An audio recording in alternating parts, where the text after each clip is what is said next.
रंग कार्यक्रम करेंगे शुरू। हम्म। क्लास स्टार्ट हुई कि भाई नहीं?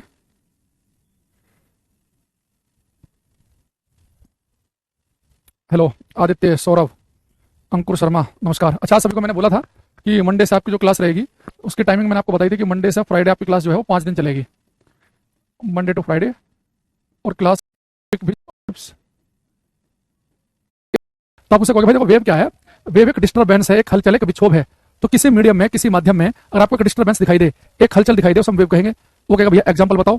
आप उससे कहना भाई एक रस्सी ले, एक स्ट्रिंग ले, रस्सी का एक सिरा बांध दे दीवार पर, एक अपने हाथ में पकड़ ले और उसमें हल्का झटका मार। तो रस्सी से आप झटका मारोगे ना तो बेटा रस्सी के अंदर आपको एक लहर सी दिखाई देगी, एक डिस्टर्बेंस दिखाई देगा। आप कह दो कि रस्सी के अंदर वेव पैदा हो गई है। अब आप इसे जिम में आपने देखा होगा कि जिम में लोग क्या करते हैं कि दो रस्सी ऐसे पकड़ते हैं और ऐसे कर रहे होते हैं जिम में रस्सियों को। तो वो रस्सी को ऐसे कर रहे होते हैं तो रस्सी के अंदर आपको एक लहर से दिखती होगी, एक डिस्टर्बेंस दिखता होगा। उसे हम कह देंगे कि रस्सी के अंदर वेव पैदा हो गई है। या ठहरा हुआ पानी है, आप उसमें पत्थर फेंक के मार दो तो ठहरे पानी पत्थर फेंकते उसके अंदर आपको एक हलचल दिखाई देगी, एक डिस्टर्बेंस दिखेगा पानी में, आप उसे वेव कह सकते हैं। तो वेव क्या है? तरंग क्या है? किसी मीडियम में जो आपको एक डिस्टर्बेंस चलते हुए दिखता है, एक हलचल ट्रैवल करते हुए दिखती है, एक विक्षोभ जो दिखता है, उसे बेटा हम वेव तरंग कह देते हैं। वेव की और अच्छी डेफिनेशन पे हम आगे चल के आएंगे। अभी के लिए हम जैसी तरंग बोलेंगे तो हमारे दिमाग में चलना चाहिए कि पानी के अंदर से एक तरंग बन गई है या रस्सी को ऐसे करने पे एक वेव बन गई है, कि किसी मीडियम में, किसी माध्यम में जो डिस्टर्बेंस क्रिएट होता है उसे हम कहते हैं वेव। अब बेटा हम वेव को अगर हम ज्यादा बड़े लेवल पे बात करें तो वेव को हम दो कैटेगरी में बांटेंगे यहाँ पे। एक को हम कहते हैं मैकेनिकल वेव्स, हिंदी में बेटा इसे हम कहेंगे यांत्रिक तरंगे। और एक हमारे पास में होती है बाबू नॉन मैकेनिकल वेव, अयांत्रिक तरंगे। नॉन मैकेनिकल वेव्स, अयांत्रिक तरंगे। नॉन मैकेनिकल वेव्स, अयांत्रिक तरंगे। आप कहोगे कि सर आपने जो वेव है इन्हें आपने दो कैटेगरी में जो बांटा है वो किस आधार पर बांटा? तो एक आप मैकेनिकल कह रहे हैं, नॉन मैकेनिकल कह रहे हैं, कुछ तो वजह होगी इसकी। देखो बेटा मैकेनिकल जो होती है ना, मैकेनिकल वेव, आज के बाद जैसे आप यांत्रिक तरंगे सुनो, जैसे आपके दिमाग में मैकेनिकल वेव आए, कहीं पर आप सुन लिया, आपने कहीं पढ़ लिया, तो तुरंत आपके दिमाग में एक बात आनी चाहिए कि मैकेनिकल वेव, यांत्रिक तरंगे वो तरंगे हैं जो केवल किसी मीडियम में, किसी माध्यम में ही चल सकती हैं। उन्हें हम कहते हैं मैकेनिकल वेव, जो केवल किसी मीडियम में ट्रैवल करे। यानी कि जो वेव होंगी मैकेनिकल वेव, या तो आपको सोलिड में, ठोस में चलती हुई दिखेंगी, या लिक्विड तरल में, या फिर गैस में। ये कभी आपको वैक्यूम, निर्वात में चलते हुए नहीं दिखेंगे। ये वैक्यूम में ट्रैवल नहीं कर सकती। One second. हाँ,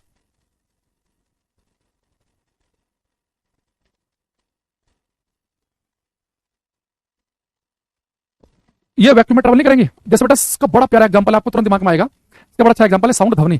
तो अभी मान लो कि आप मेरे सामने खड़े हो, तो मैं बोलता हूँ ना हेलो, तो मेरे मुंह से जो साउंड आपके पास जाता है वो एयर के थ्रू जाता है। साउंड जो है सोलिड में चल सकता है, लिक्विड में, गैस में, लेकिन वैक्यूम निर्वात में नहीं चल सकता। अगर मैं और आप चांद पर जाकर खड़े हो जाएं तो हम आपस में बातचीत नहीं कर सकते, क्योंकि चांद पर वैक्यूम है, निर्वात। निर्वात समझ लो ना, जहां कोई मीडियम प्रेजेंट ना हो, जहां पे हवा तक भी ना हो। अब मैं यहाँ पे खड़ा हूँ, आप मेरे सामने खड़े हैं, तो चांद पर तो कोई बीच में एयर वगैरह कुछ है ही नहीं। तो मेरा जो मुंह से निकली आवाज है आपके पास तक पहुंच नहीं पाएगी। तो साउंड जो है वो किस कैटेगरी में आता है? साउंड आता है मैकेनिकल वेव की, क्योंकि साउंड वैक्यूम में ट्रैवल कर नहीं सकता। तो जो वेव केवल और केवल मीडियम में चल सकें, जैसे सोलिड के अंदर चल सकें, लिक्विड में या गैस में, कोई भी मीडियम होना चाहिए चलने के लिए, और वैक्यूम के अंदर ना ट्रैवल कर पाए, उन्हें हम कहेंगे मैकेनिकल वेव। तो मैकेनिकल वेव हम फर्स्ट पॉइंट लिखेंगे, mechanical waves can not travel in vacuum. यांत्रिक तरंगे निर्वात में नहीं चल सकती हैं, निर्वात में नहीं चल सकती हैं। Can not travel in vacuum. इन्हें बेटा चलने के लिए हमेशा एक मीडियम चाहिए, लिखेंगे for propagation, for propagation of mechanical waves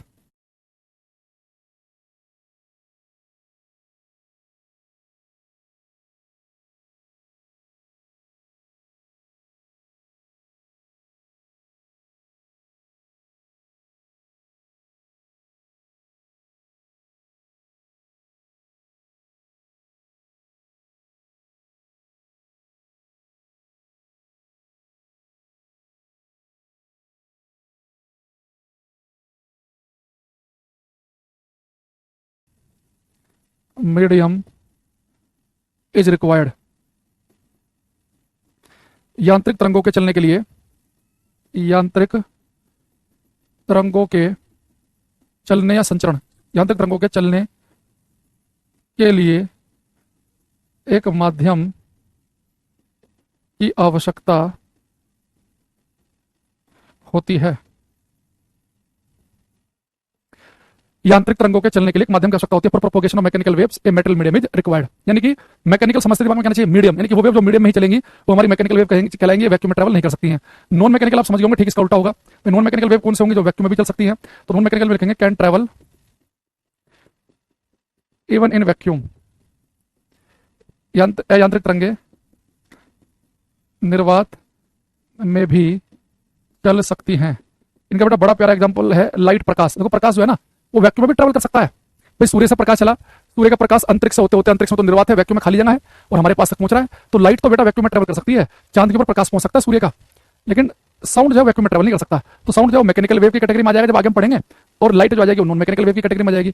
तो non mechanical wave can travel even in vacuum, निर्वात में भी चल सकती हैं। बस ये कहानी चल सकती है, ये निर्वात में चल सकती हैं।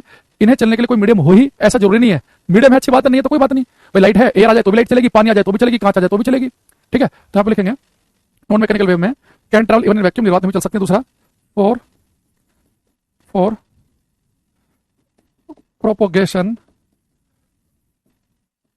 Propagation of non mechanical waves a material medium is not necessarily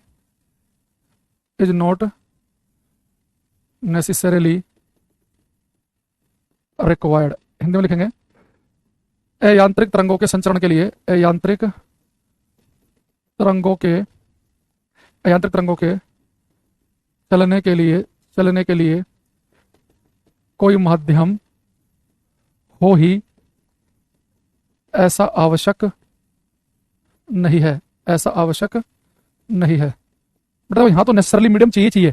यहाँ पे मीडियम हो ही ऐसा जरूरी नहीं है, मीडियम नहीं भी होगा, वैक्यूम होगा, निर्वात होगा तो भी चलेंगे। तो अभी तक मैंने आपको पिछले 7:30 क्लास स्टार्ट हुई थी, लगभग 10 मिनट में केवल 2 बातें बताई कि mechanical wave can not travel in vacuum, निर्वात में नहीं चल सकती, इनके चलने के लिए मीडियम होना ही होना चाहिए, ये माध्यम में ही चलेंगी। जबकि इसका ठीक उल्टा हो जाएगा, नॉन मैकेनिकल वेव ये निर्वात में भी चल सकती हैं, इनके चलने के लिए कोई माध्यम हो ही ऐसा कोई जरूरी नहीं है। अभी मोटा मोटी इसका एग्जांपल अपने दिमाग में ध्यान रख सकते हैं, साउंड ध्वनि है, और इसका एग्जांपल आप लाइट प्रकाश ध्यान रख सकते हैं, ठीक है। अभी बेटा हमारे पास मैकेनिकल वेव है, अभी आज की और अगली 1-2 क्लास इस मैकेनिकल वेव के आसपास ही घूमेंगी, फिर 1-1.5 क्लास हम नॉन मैकेनिकल वेव पे लेके चलेंगे। इस वीक में पूरा वेव वाला चैप्टर हम खत्म कर देंगे, ठीक है। जैसे मैकेनिकल नॉन मैकेनिकल सारी वेव आ जाएंगी। तो पहले हम पकड़ेंगे मैकेनिकल वेव को और उसका हम पोस्टमार्टम करेंगे डिटेल में। क्या लिखेंगे हम? मैकेनिकल वेव्स, हिंदी में लिखेंगे यांत्रिक तरंगे। अच्छा, अभी केवल मैकेनिकल वेव में एक छोटी सी बात के बारे में जानकारी है कि ये मीडियम में ही चलती हैं, निर्वात वैक्यूम में नहीं चल सकती। अभी बेटा जो मैकेनिकल वेव होती है ना, ये भी 2 टाइप की होती हैं। देखो मैकेनिकल वेव जो है ये भी होती है 2 प्रकार की। एक को बेटा हम कहते हैं ट्रांसवर्स वेव्स, अनुप्रस्थ तरंगे। इन्हें ध्यान समझना, फिर मैं पीडीएफ से क्वेश्चन पूछूंगा भी आज की क्लास में आपसे, इनसे जुड़े हुए। पहले कुछ थोड़ा कंटेंट पढ़ लो फिर पीडीएफ खोलेंगे। एक को बोलते हैं लॉन्गिट्यूडनल वेव्स, अनुदैर्घ्य तरंगे। अनुप्रस्थ और अनुदैर्घ्य तरंगों में अभी हम फर्क समझेंगे। हीट के न्यूमेरिकल प्रैक्टिस कहां से करें? इतने क्वेश्चन कराए थे हमने आपको हीट के न्यूमेरिकल। अगर आपके बैच में हमने हीट वाला चैप्टर पढ़ा दिया है तो उतने क्वेश्चन नहीं कर लो। इस बैच की क्यों कम हुई इसके लिए आप कॉल सेंटर पर पता करना, सुबह 10 से शाम को 5 बजे के बीच में। सर दैनिक विज्ञान को कैसे तैयार करें? जो हम पढ़ा रहे दैनिक विज्ञान ही है ये, और अलग से कहां से विज्ञान पढ़ोगे? ठीक है, वीओडी में आपका पीएनजी नहीं है। वीओडी में पीएनजी नोट्स नहीं होते हैं, ये तो हम डेली जो पढ़ाते हैं अपडेट होती रहती है। वीओडी कोई पुराना बैच होता है उसकी पीएनजी फिर अवेलेबल नहीं रहती। देखो बहुत सारे बच्चे ऐसे, मैंने भी कहा बीएससी कर लिया, 12th में भी साइंस थी, लेकिन उन्हें यह नहीं पता है कि अभी तक कि ट्रांसवर्स और लॉन्गिट्यूडनल में क्या फर्क होता है। आज हम क्लास में समझेंगे कि ट्रांसवर्स में और लॉन्गिट्यूडनल में क्या फर्क है, इसे बड़े ध्यान से समझना, ठीक है। देखो ट्रांसवर्स वेव को समझने के लिए बड़ा प्यारा एग्जांपल मैं बता रहा हूं, उसे ध्यान समझना, तभी आप चीजों को कनेक्ट कर पाओगे। आप बेटा फिर से एक रस्सी लो, उसे दीवार में बांध दो और रस्सी का एक सिरा अपने हाथ में ले लो, ठीक है। अब इस रस्सी को जब झटका दोगे तो उसके अंदर आपको एक लहर सी दिखाई देगी, एक डिस्टर्बेंस दिखेगा, एक वेव दिखेगी। तो जब रस्सी के अंदर ये वेव पैदा हो रही है, लहर पैदा हो रही है, तो उस समय रस्सी के जो कण है, रस्सी के जो पार्टिकल है, रस्सी जिन कणों से मिलकर बनी है, वो कण कैसे बिहेव कर रहे होते हैं, उन बात को आपको समझना है। तो बेटा रस्सी का एक सिरा दीवार में बांध दिया, एक अपने हाथ में पकड़ा मैंने, रस्सी से खींच ली टाइट है भी। अब मैंने इस रस्सी के ऊपर काले काले मार्कर से निशान बना दिए, 25-30 निशान, ठीक है। थोड़ा दूरी पे काले काले निशान बनाए मार्कर से। अब मैंने हल्का झटका दिया रस्सी में, जैसे रस्सी में हल्का झटका दूंगा ना तो रस्सी के अंदर एक लहर पैदा हुई। तो जब रस्सी के अंदर लहर पैदा हुई ना तो मैं देखना चाह रहा हूं कि रस्सी के ऊपर जो हमने काले निशान बनाए वो कैसे बिहेव कर रहे हैं। तो आप किसी काले निशान को देखना, जब रस्सी में झटका दोगे ना तो बेटा काले निशान आपको वहीं के वहीं ऊपर नीचे चलता दिखेगा। उसके बगल में जो आपने काला निशान बनाया वो भी ऊपर नीचे चलता दिखेगा, उसके बगल वाला भी ऊपर नीचे। यानी जब रस्सी के अंदर वेव पैदा होती है तो रस्सी के सारे कण, सारे के सारे पार्टिकल ऊपर नीचे चलते हैं। वो बात लगे कि यहाँ पे जो कण है, जो काला निशान आपने बनाया वो किस समय यहाँ पर है, उसके बगल वाला यहाँ पर है, उसके बगल वाला यहाँ पे, उसके बगल वाला यहाँ पे, उसके बगल वाला यहाँ। तो वो जब ये रस्सी से हिलेगी तो सारे पार्टिकल हिलेंगे तो ऊपर नीचे, पर कोई किसी समय यहाँ पर है, कोई ऊपर नीचे चलते हुए यहाँ पे उस समय, कोई ऊपर नीचे चलते समय यहाँ पे है, कोई यहाँ पर है बिल्कुल नीचे ही है। तो इसलिए आपको एक अजीब सी एक डिस्टर्बेंस दिखाई देती है रस्सी के अंदर। यानी रस्सी के अंदर जिस समय एक लहर, एक वेव पैदा हो रही है तो उस रस्सी के जितने भी कण है, रस्सी जिन कणों से मिलकर बनी है वो सारे कण ऊपर नीचे चल रहे होते हैं। तो जिस माध्यम में तरंग पैदा हो, अगर उस माध्यम के पार्टिकल ऊपर नीचे हिले तो ऊपर नीचे हिलने से जो तरंग बनेगी उसे हम अनुप्रस्थ तरंग कहते हैं। तो पेपर में क्वेश्चन आएगा, यदि किसी माध्यम में एक लहर चल रही हो, एक डिस्टर्बेंस चल रहा हो और उस माध्यम के सारे कण ऊपर नीचे चल रहे हो तो ऊपर नीचे हिलने से जो तरंग पैदा होगी हम क्या बोलेंगे, ट्रांसवर्स वेव। जैसे आप और बड़े समझने के लिए आप एक काम और कर सकते हो, कहीं ठहरा हुआ पानी है तालाब में, उसमें एक पत्थर फेंकना, तालाब के अंदर आपको एक डिस्टर्बेंस दिखेगा और आपको पता है तालाब में पत्थर फेंकते हो ठहरे पानी में, चलते हो गंगा का पानी नहीं कह रहा मैं, ठहरे पानी पत्थर फेंका तो बेटा पानी के अंदर जो लहर बनेगी ना, जो वेव बनेगी, पता है कैसे बनती है? तो पानी जो है ना ऊपर नीचे चल रहा होता है, उसके बगल वाला पानी भी ऊपर नीचे चल रहा होता है, इधर भी ऊपर नीचे चल रहा था। जब पानी के अंदर एक वेव पैदा होती है तो पानी जो सरफेस का पानी है ऊपर नीचे चल रहा होता है। इस बात को समझने के लिए आप एक काम करो, एक बहुत ही हल्की सी प्लास्टिक की बोल ले लो 2 रुपए वाली, उसे तालाब के अंदर डाल दो ठहरे पानी में। अब तालाब में पत्थर फेंकना, जब तालाब के अंदर वेव बनेगी ना तो जो बोल आपने फेंकी थी प्लास्टिक की हल्की सी, वो आपको वहीं ऊपर नीचे चलती दिखाई देगी। क्यों? उसके नीचे का पानी ऊपर नीचे चल रहा है तो बोल भी वहीं ऊपर नीचे चलती रहेगी।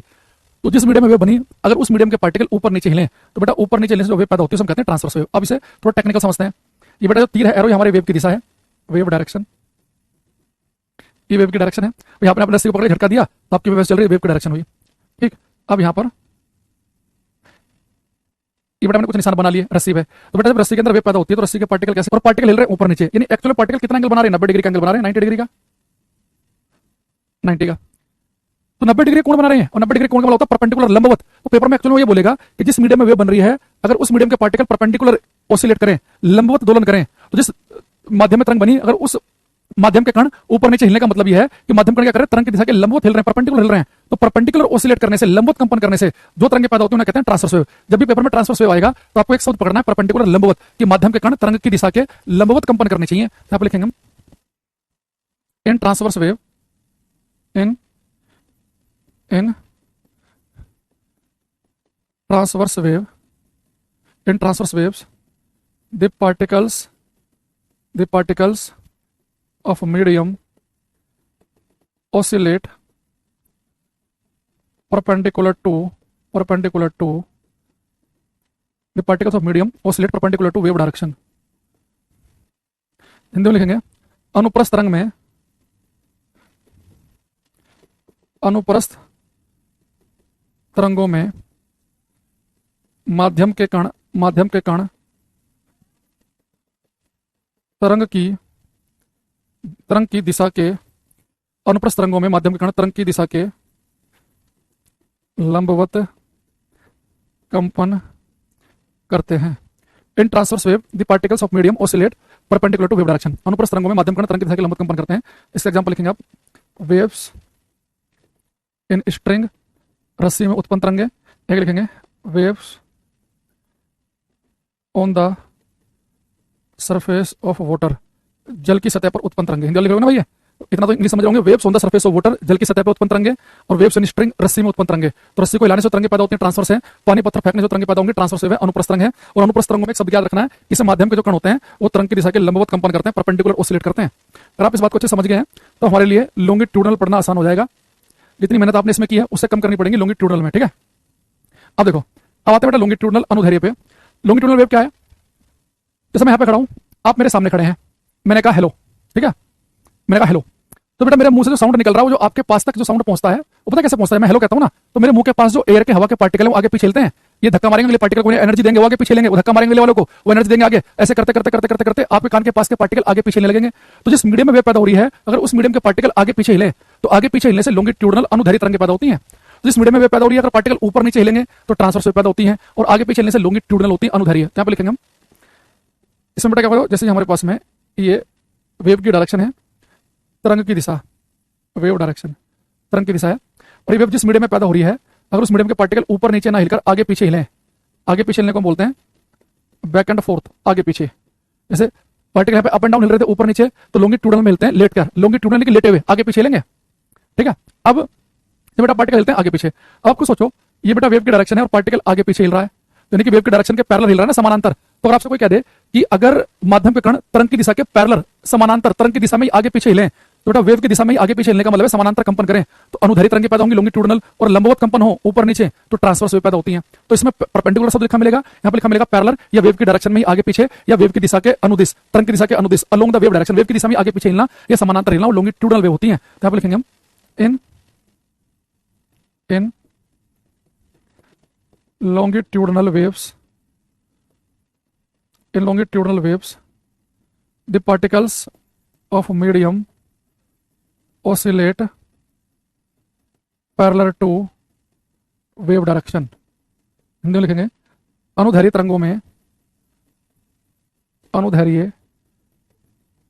में माध्यम के कण तरंग की दिशा के समांतर कंपन करते हैं। अनुदैर्ध्य तरंगों में माध्यम कण तरंग की दिशा के समानांतर, यहां क्या लिखा था, अनुप्रस्थ तरंगों में माध्यम कण तरंग की दिशा के लंबवत कंपन करते हैं। इसका बड़ा फेमस एग्जांपल है साउंड ध्वनि। तो अगर कोई आपसे पूछ ले कि साउंड कैसी वेव है, तो बोलेंगे साउंड है मैकेनिकल लॉन्गिट्यूडिनल वेव, यानी कि साउंड मैकेनिकल वेव है, यानी कि साउंड केवल मीडियम में चलेगा, और लॉन्गिट्यूडिनल का मतलब है कि मीडियम के पार्टिकल आगे पीछे हिलेंगे। ठीक है, अब एक क्वेश्चन मैं आपसे पेपर का पूछने वाला हूं, तो जो आपको कहानी सुनाई है पिछले 15-20 मिनट में, उसका कितना फायदा में हुआ है इसके बारे में हमें भी पता चल जाएगा।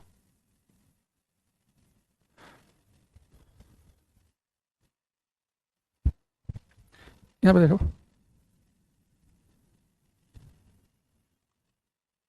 एक क्वेश्चन करो, ध्यान से करेंगे सभी।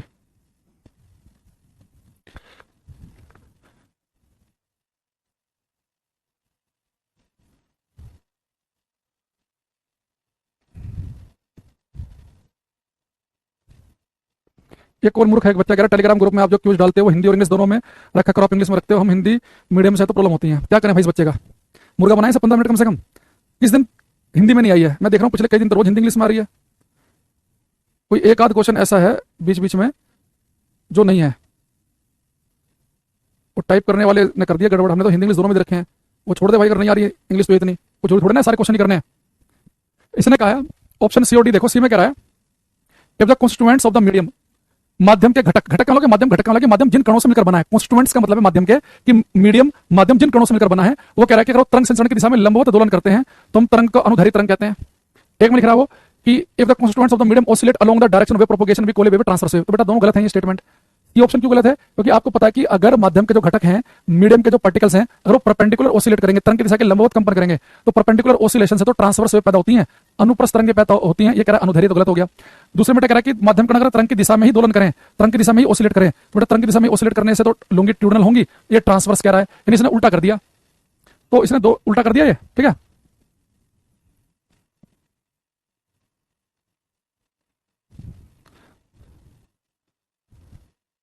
ठीक है,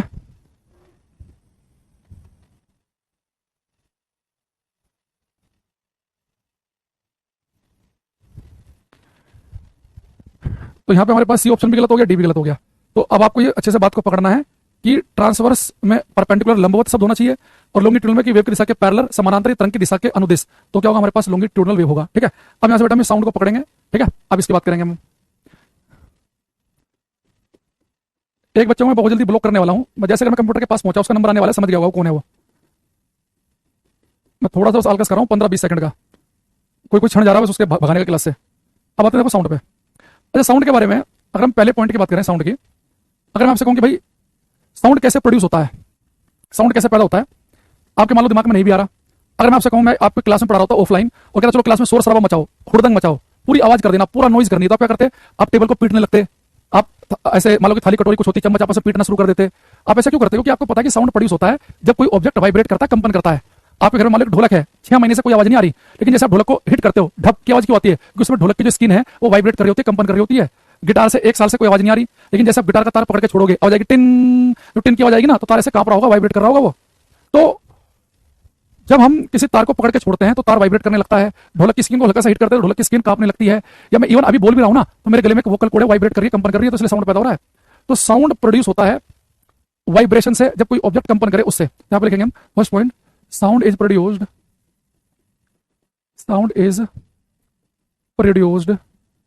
बाय वाइब्रेशन ऑफ ऑब्जेक्ट्स, वस्तुओं के कंपन करने से ध्वनि उत्पन्न होती है। वस्तुओं के कंपन करने से, वस्तुओं के कंपन करने से ध्वनि उत्पन्न होती है। Sound is produced by vibration of objects, तो वस्तु कंपन करने से ध्वनि पैदा होती है। ठीक है, सेकंड लिखेंगे, sound is a mechanical longitudinal wave, ध्वनि एक यांत्रिक अनुदैर्घ्य तरंग है। ध्वनि एक यांत्रिक अनुदैर्घ्य तरंग है। आपको देखो भाई, साउंड हमने आपको कहां लिखवाया, साउंड कैसी वेव है, मैकेनिकल लॉन्गिट्यूडनल यांत्रिक अनुदैर्घ्य, यानी कि साउंड अगर मैकेनिकल वेव है तो साउंड केवल मीडियम माध्यम में ही चलेगा, और लॉन्गिट्यूडनल है यानी कि माध्यम के कण आगे पीछे ही लेंगे। थोड़ा लिखेंगे, sound can travel in solid, liquid and gas but not in vacuum. ध्वनि ठोस, तरल और गैस तीनों माध्यम में चल सकती है। ध्वनि ठोस, तरल और गैस तीनों माध्यम में चल सकती है, किंतु निर्वात में नहीं। और पॉइंट आप बताएंगे, फोर्थ इंपोर्टेंट है बेटा, साउंड सॉलिड, लिक्विड, गैस तीनों में चल सकता है, लेकिन साउंड सबसे तेज चलता कहाँ है, ध्वनि की चाल सबसे ज्यादा कहाँ होती है, सॉलिड में, लिक्विड में कि गैस में। आपको बताना है कि ध्वनि की चाल सबसे ज्यादा कहाँ होती है, साउंड की रफ्तार तेज कहाँ होगी। भाई साउंड जो है, ध्वनि जो है ठोस में भी चल सकती है, लिक्विड में भी, गैस में भी, वैक्यूम में तो चल ही नहीं सकती, तो सबसे तेज कहाँ चलेगी, सॉलिड में, लिक्विड में कि गैस में।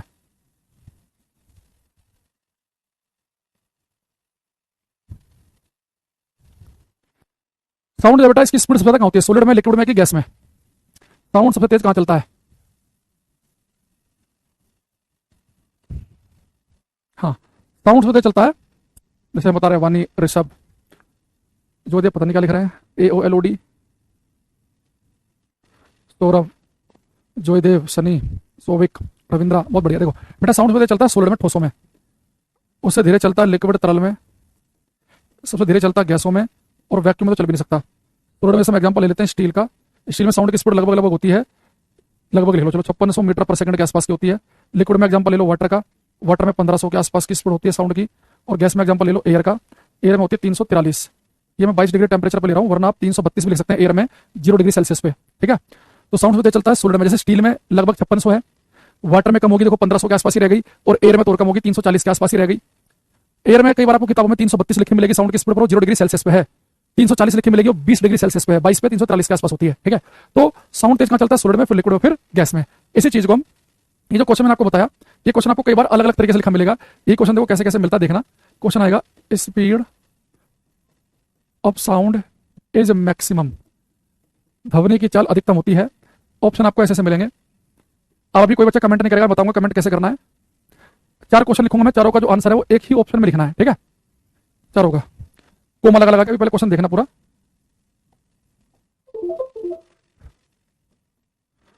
सॉलिड, लिक्विड, गैस, वैक्यूम, ये तो बेटा आपको ऑप्शन ऐसे लिखे मिलेंगे। ये तो बहुत ही आसान क्वेश्चन हो गया।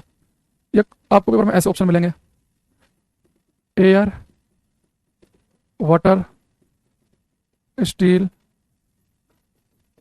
वैक्यूम, ये ऑप्शन ऐसे लिखे मिलेंगे, एयर, आयरन, स्टील, वाटर, ये ऐसे ऑप्शन मिलेंगे,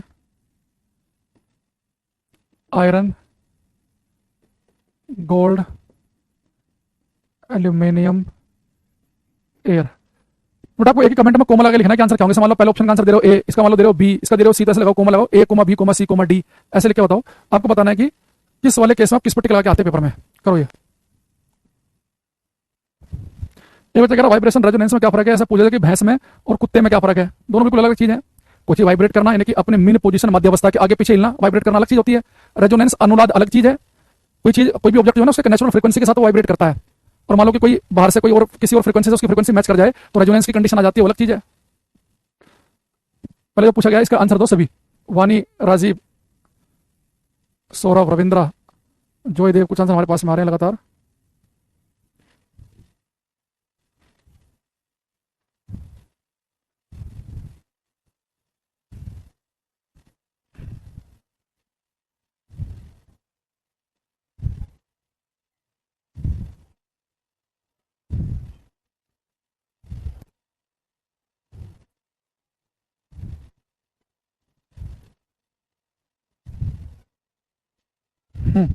कुछ आंसर हमारे पास मारे देखो। पहले वाला तो सबका ठीक हो गया होगा, साउंड की स्पीड ज्यादा कहाँ होती है आपको पता है, सोलिड में, ये सबका ठीक। दूसरा भी सबने ठीक कर दिया होगा, साउंड सोलिड में तेज चलता है, तो सारे ऑप्शन में सोलिड एक ही है, स्टील, ये ठीक हो गया। अब कुछ बच्चे फंस गए होंगे, दो हैं सोलिड, स्टील और आयरन। बेटा स्टील और आयरन दोनों आ जाए तब भी आप स्टील पर टिक लगाना।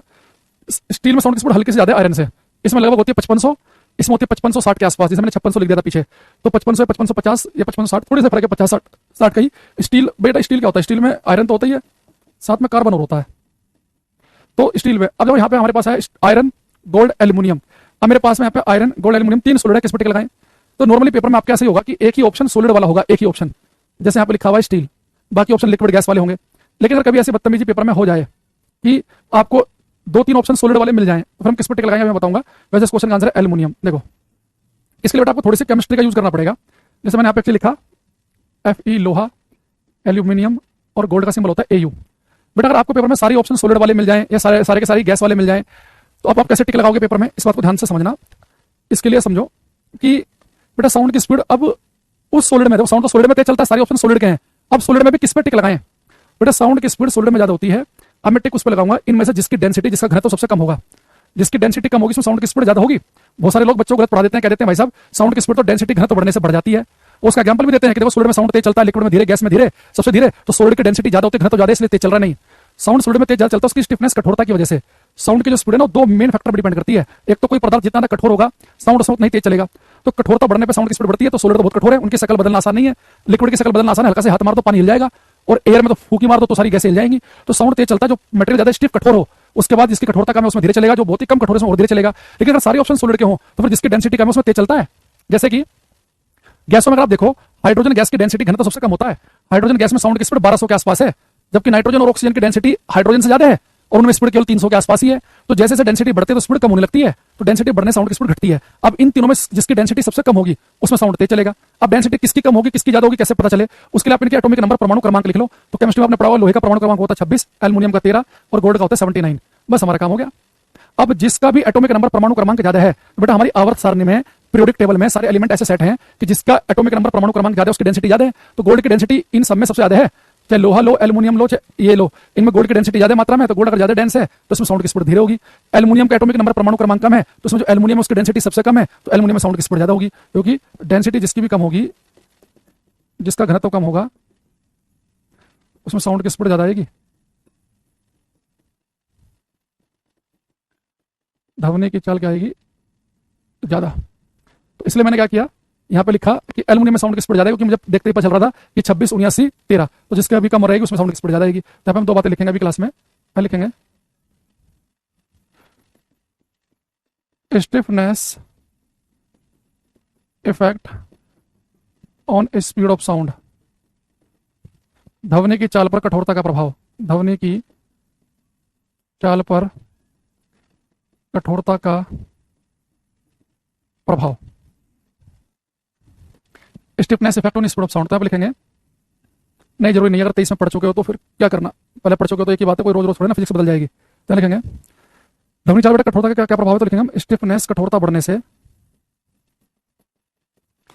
स्टिफनेस कठोरता बढ़ने से ध्वनि की चाल बढ़ जाती है, स्पीड ऑफ साउंड, ध्वनि की चाल बढ़ेगी। तो स्टिफनेस कठोरता बढ़ने से ध्वनि की चाल बढ़ती है। दूसरा डेंसिटी का क्या प्रभाव पड़ता है, मैंने लाइक के ऊपर लिखवा दिया, और उसे भी आप लिख लो, density effect on speed of sound, ध्वनि की चाल पर घनत्व का प्रभाव, ध्वनि की चाल पर घनत्व का प्रभाव। तो डेंसिटी का इफेक्ट यहाँ पे लिख रखा हमने, एक काम करते हैं इसे कॉपी कर लेते हैं। तो क्या इफेक्ट है कि डेंसिटी कम होगी तो साउंड की स्पीड कैसी होगी, ज्यादा, या ऐसे लिख लो, डेंसिटी बढ़ने से ध्वनि की चाल घट जाती है। ठीक है, स्टिफनेस का सीधा प्रभाव है, ज्यादा स्टिफ होगी तो चीजें वो साउंड की स्पीड ज्यादा होंगी, और डेंसिटी का उल्टा प्रभाव है। ठीक है, ये थोड़ी सी बात आपको ध्यान रखनी है। तो साउंड किस किस मीडियम में तेज चलेगा, किस में धीरे चलेगा, हमें थोड़ा सा पता चला। दो चार क्वेश्चन अभी हम और करेंगे यहाँ पे।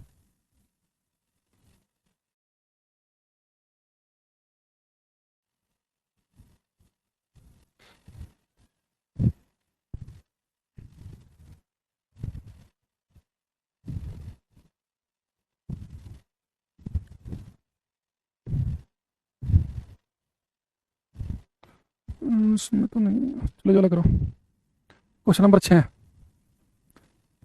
क्वेश्चन का नंबर लिखेंगे, आगे उसके लिखेंगे ABCD।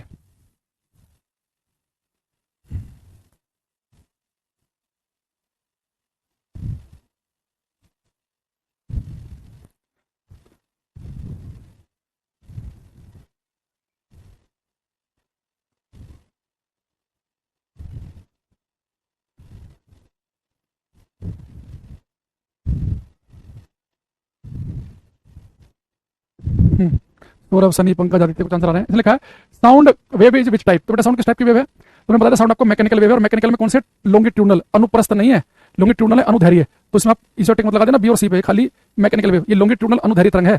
इलेक्ट्रोमैग्नेटिक तो हमने कुछ अभी बताया नहीं आपको कि साउंड कैसी वेव है, मैकेनिकल लॉन्गिट्यूडनल, खाली सी पे टिक लगाना है, ई पे मत लगा जाना।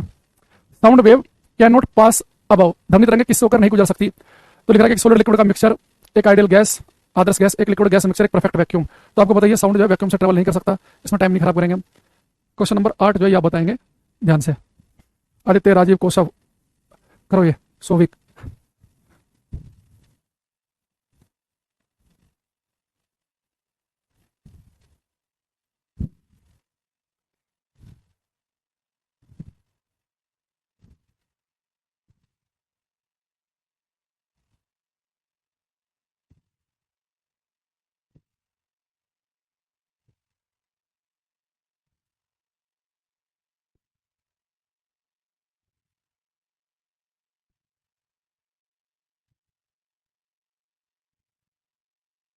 है। तो पहली बात तो होगा नहीं भाई, बम फटने के लिए भी तो ऑक्सीजन चाहिए। मतलब बम फट भी गया तो साउंड आगे बढ़ ही नहीं पाएगा, साउंड को चलने के लिए मीडियम चाहिए, वहां तो वैक्यूम है, खाली जगह है। ठीक है।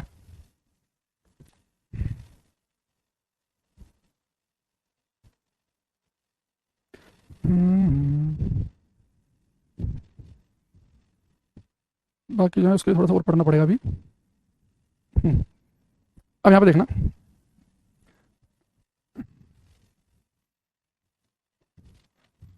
बेटा हम कुछ वेव के करेक्टरिस्टिक्स पढ़ेंगे, कुछ तरंगों की विशेषताएं पढ़ेंगे। जैसे आपने किसी वेव को जब कभी ग्राफ पे देखा होगा, किताब में देखा होगा, तो आपने देखा होगा कि उसका कुछ ऐसा स्ट्रक्चर बनाया जाता है ना, थोड़ा सा कुछ ऐसा बनाया जाता है, कुछ इस टाइप से। अब आप कहेंगे सर ये हम किताबों में वेव को ऐसे सांप की तरह क्यों बनाते हैं, जबकि आपने हमें पढ़ाया कि किसी मीडियम में अगर वेव बनी तो मीडियम के पार्टिकल ऊपर नीचे चल रहे होंगे लगातार, तो ट्रांसवर्स वेव अनुप्रस्थ तरंग होंगी, आगे पीछे लेंगे तो अनुदैर्घ्य लॉन्गिट्यूडनल होंगी। पर ये सांप जैसा स्ट्रक्चर वेव को क्यों बनाते हैं, ये समझने की कोशिश करना। देखो ये बेटा मैं यहाँ पे एक ट्रांसवर्स अनुप्रस्थ तरंग का एग्जाम्पल लेकर आपको समझाऊंगा, इसे समझना थोड़ा सा आसान रहता है।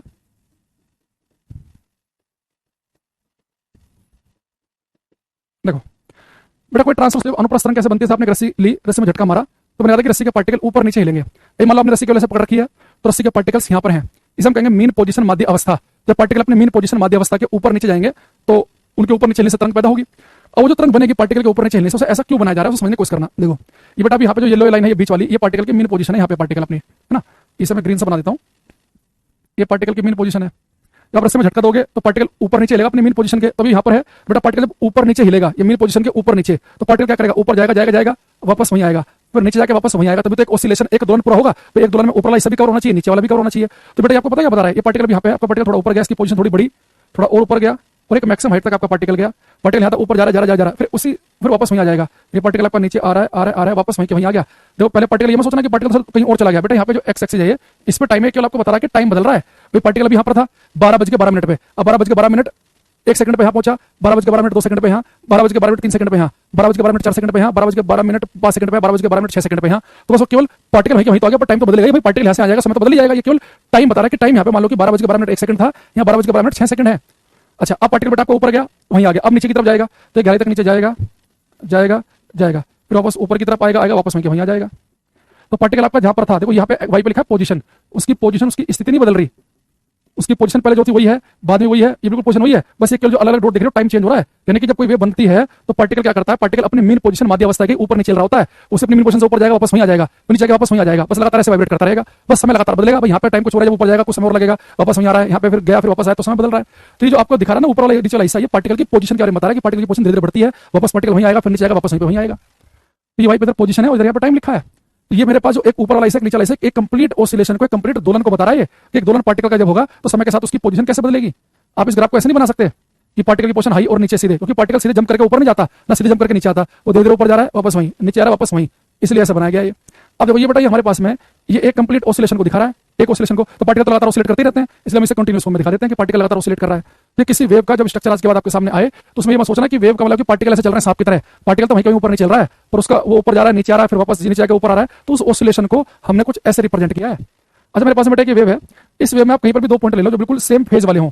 सेम फेज, समान कला वाले का मतलब ये है कि बिल्कुल एक जैसे पॉइंट हो, बिल्कुल एक जैसी पोजीशन हो। जैसे कि सबसे ऊपर वाले पॉइंट जो है ये सब एक ही फेज में है, सेम फेज में, बिल्कुल हाईएस्ट पॉइंट, ये सब के सभी बेटा सेम फेज में है, सेम फेज में। तो यहाँ से आपका ऑसिलेशन स्टार्ट हुआ था, ये कंप्लीट ऑसिलेशन हो गया, अब यहाँ से ऑसिलेशन स्टार्ट होगा। ये दोनों भी सेम फेज में है, ये ए और ए डैश सेम फेज में है, ये बी और बी डैश सेम फेज में है, ये सी और सी डैश सेम फेज में है, ये ए और ये मान लो कि यहाँ पे कोई और पॉइंट मान लो जैसे कि एक्स मान लो, ये बेटा ए और एक्स सेम फेज में नहीं है। ये ए से तो आपका पार्टिकल ऊपर की तरफ को जा रहा है और एक्स से नीचे की तरफ को आ रहा है, तो ये सेम फेज में नहीं है। बी और बी डैश सेम फेज में है, सी और सी डैश सेम फेज में है, और ए डैश सेम फेज में है कि ए से यहाँ ऊपर की तरफ को चलेगा, एक ऑसिलेशन कंप्लीट हो गया, यहाँ से ऊपर की तरफ को जाएगा, यहाँ बी से नीचे की तरफ को गिरेगा, यहाँ से बी से नीचे की तरफ को गिरेगा। तो ये बी और बी डैश सेम फेज में, सी और सी डैश सेम फेज में है। तो अगर आप दो सेम फेज वाले समान कला वाले दो बिंदु ले लो लगातार वाले, देखो सेम फेज में तो ये और ये भी है, पर लगातार वाले लेने कंसेक्यूटिव लगातार वाले। तो दो सेम फेज वाले अगर आप लगातार पॉइंट ले लो तो उनके बीच की जो दूरी बनेगी, सेम फेज वाले दो लगातार पॉइंट के बीच की जो दूरी बनेगी उस बेटा हम कहते हैं वेव की वेवलेंथ, तरंग दैर्घ्य। और वेवलेंथ का सिंबल क्या होता है? लैम्डा। तो वेवलेंथ क्या होती है? सेम फेज वाले दो पॉइंट के बीच की डिस्टेंस। तो अभी भी कह सकते हैं जो बेटा सबसे ऊपर टॉप वाले पॉइंट होते हैं हम क्रस्ट भी कहते हैं, सरंग, इन्हें कहा जाता है क्रस्ट, सरंग। ये भी क्या कहलाएगा हमारा? क्रस्ट, सरंग। नीचे वाला पॉइंट हमारे कहलाते हैं ट्रफ, ग्रत। ये भी हमारा कहलाता है ट्रफ, ग्रत। तो पेपर में आपसे कह सकता है कि दो लगातार सरंगों या दो लगातार ग्रतों के बीच की दूरी क्या होती है? ठीक है, दो लगातार सरंगों या दो लगातार ग्रतों के बीच की दूरी को कहते हैं वेवलेंथ, तरंग दैर्घ्य। या आपसे कह देगा कि दो लगातार सेम फेज वाले पॉइंट के बीच की दूरी क्या कहलाती है? वेवलेंथ, तरंग दैर्घ्य। तो किसी वेव की जो वेवलेंथ है वो है कि दो सेम फेज वाले पॉइंट जो लगातार वाले हों उनके बीच की दूरी। तो दोनों सरंग भी हो सकते हैं, दोनों क्रस्ट भी हो सकते हैं। जैसे आपसे कहूं एक वेव ये है मेरे पास में, एक वेव ये बनाई मैंने, तो इस वेव, इन दोनों में इस वेव की वेवलेंथ ज्यादा है, किसकी ज्यादा है? तो आप देख लो दो सेम फेज वाले जो पॉइंट है यहाँ पे नजदीक नजदीक है, तो इस वेव की वेवलेंथ कम है और इस वेव की वेवलेंथ ज्यादा है। तो वेवलेंथ की हम डेफिनेशन लिखेंगे यहाँ पे हम वेवलेंथ में, तरंग दैर्घ्य में, द डिस्टेंस बिटवीन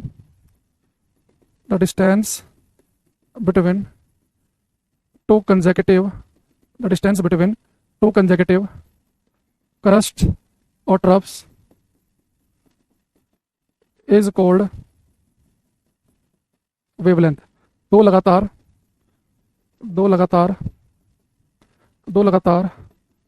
सरंगों या ग्रतों के बीच की दूरी तरंग दैर्घ्य कहलाती है, तरंग दैर्घ्य कहलाती है।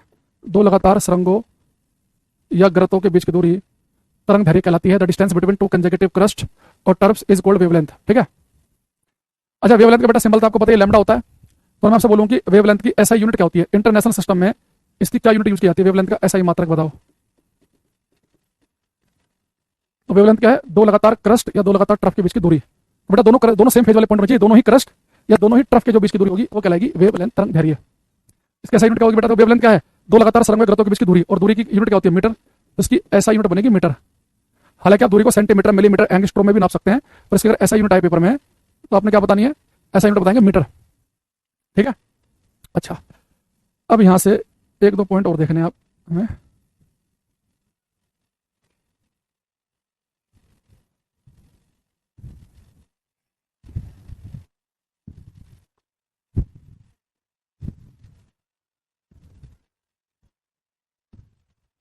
नहीं क्वेश्चन करना, क्वेश्चन नंबर 3, ये अच्छा क्वेश्चन आज की क्लास का,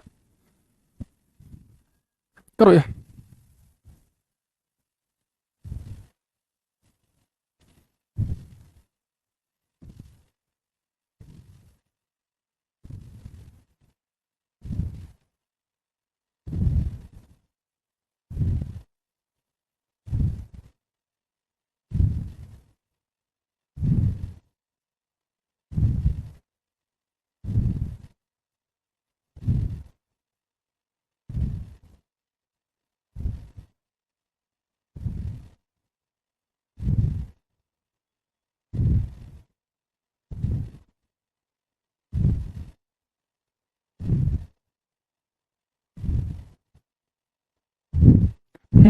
देखो इसमें लिखा है, दिया गया चित्र एक लंबी डोरी के उस भाग को दर्शाता है, इसमें तरंगें उत्पन्न होती हैं, बिंदु कौन सा युग्म एक ही चरण में है?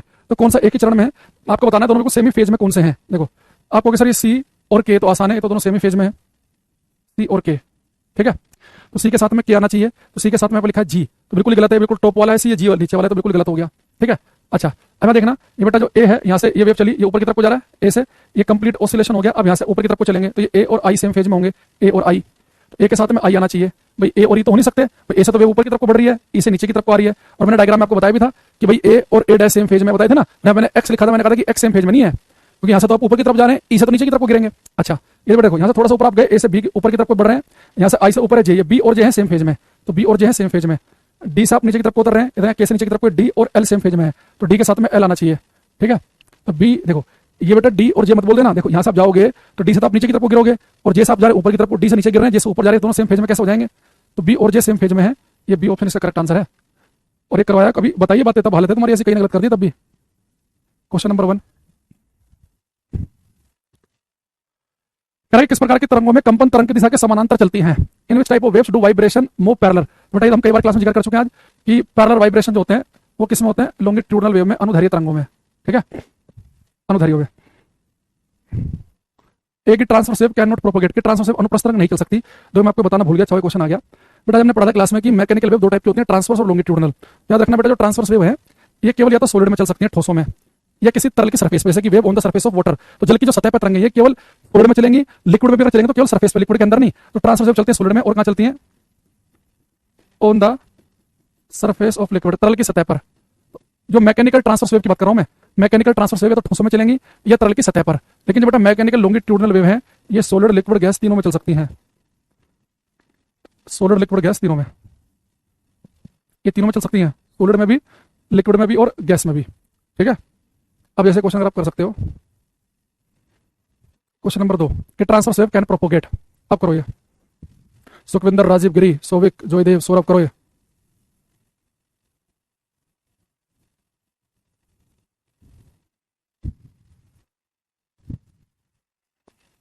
ट्रांसवर्स वेव कह रहा है कैन प्रोपोगेट, अनुप्रस्थ तरंगें चल सकती हैं, तो ट्रांसवर्स वेव जो है प्रोपोगेट कर सकती हैं।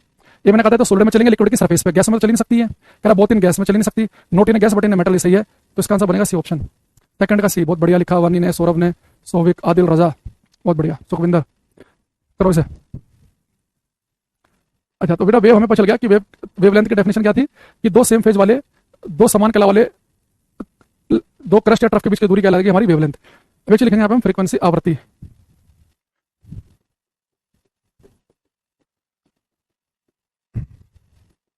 फ्रीक्वेंसी, आवृत्ति, ठीक है। देखो बेटा पहले फ्रीक्वेंसी हम टेक्निकल लैंग्वेज में बाद में आएंगे, पहले आसान शब्दों में समझते हैं।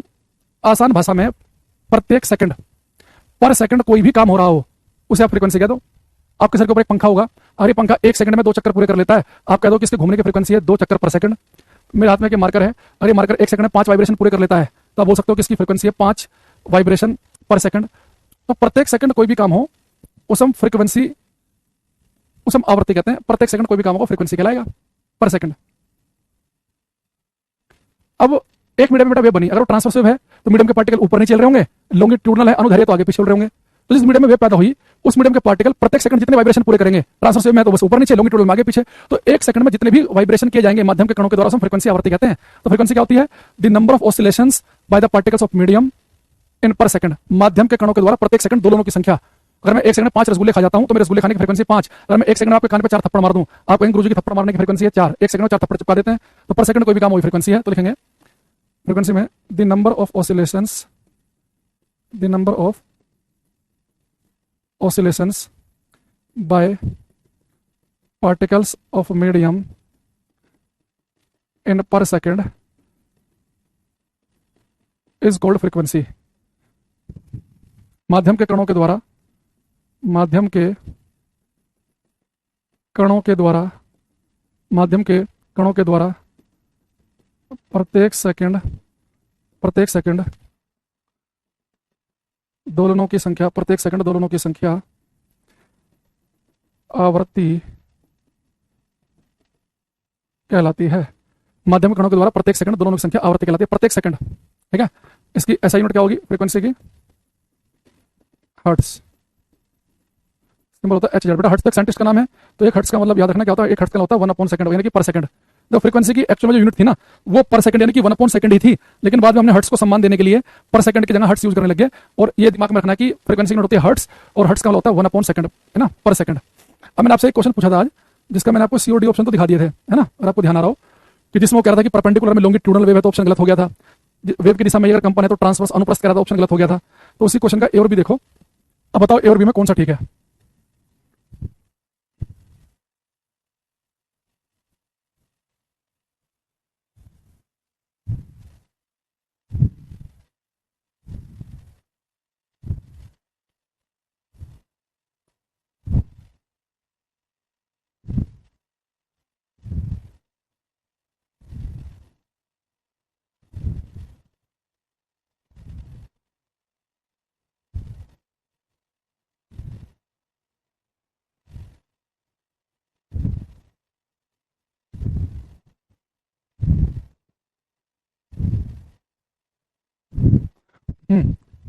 बेटा देखो इसने लिखा है A option frequency of A wave is the number of oscillation of each constant particle in the vibrating medium पर मिनट। एक तरंग की आवर्ती प्रत्येक प्रति मिनट कंपन माध्यम में घटक कण के दोनों संख्या बेटा प्रति मिनट नहीं प्रति सेकंड होता है। माध्यम के कण, माध्यम जिन कणों से मिलकर बना वो कण एक सेकंड में जितने कंपन करेंगे होता है फ्रीक्वेंसी, प्रत्येक मिनट नहीं। बी में क्या कह रहा है, the minimum distance between two point in having the same phase. तो बेटा सेम फेज वाले दो पॉइंट लेने आपको, और कह रहा है कि सेम फेज वाले दो पॉइंट, मिनिमम दूरी का मतलब क्या है कि दोनों सेम फेज वाले पॉइंट लगातार लेने पड़ेंगे तभी तो मिनिमम दूरी आएगी। सेम फेज वाला ये और ये वाला पॉइंट ले लेंगे तो दूरी बढ़ नहीं जाएगी। तो सेम फेज वाले दो लगातार बिंदुओं के बीच की दूरी वेवलेंथ तरंगदैर्घ्य कहलाती है। तो बी ऑप्शन सही है। सेम फेज वाले लगातार वाले दो पॉइंट लेंगे तो उनके बीच की दूरी वेवलेंथ तरंगदैर्घ्य कहलाएगी। ठीक है, प्रत्येक मिनट की वजह से गलत हो गया वो।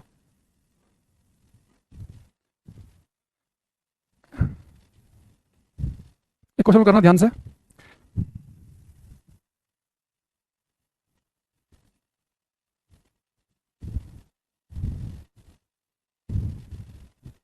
एक एक करो, जल्दीबाजी में गलत मत कर देना ऐसे। पवन, आदिल रजा, कृष्णा, सौरभ, राजीव, कौशव घोष, करो सभी।